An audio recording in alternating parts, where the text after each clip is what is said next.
Mahal kong mga kaibigan. Ito na yung aming unang hinango. Ayan o. Nakaapat na sako na kami sa unang hinango namin kanina. Ayan. Tapos ito na ulit. Yung pangalawa naming hinango. Ayan. Sasakuhin na ulit namin yan maya-maya.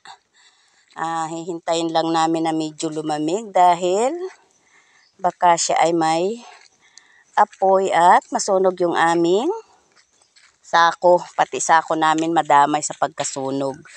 Ayan. Siguro baka ito yung mga 3 sako na. Tapos yung una naming hinango kanina ay ayan, apat na sako. Tapos ito, baka ito kulangin man sa 3 sako. Konti na lang. Tapos ayan pa yung aming hanguin. Inuutay-utay lang namin ang paghahango dahil talagang grabe, sobrang init. Init na ng sikat ng araw ay init pa rin ng nagbabagang apoy. Ayan. Yung magandang sako na isalin mo doon na. Ayan o, nagpipitik-pitik pa doon na baka ito may apoy pa. Maya-maya isako. Ayan, sabi ko na.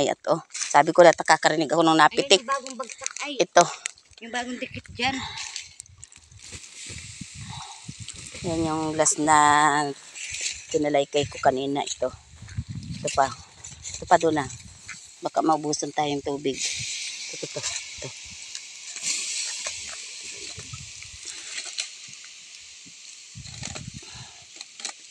Ayan.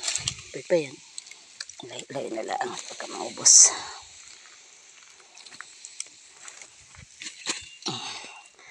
Ayan, kita-kits ulit tayo sa pangalawang third batch ng ating paghahango. Ito yung second batch natin. At ayun yung first batch. Ayan, isasali niya sa malaking sako. Dahil wala na kaming sako na yung pangkaraniwan sako. Ayan.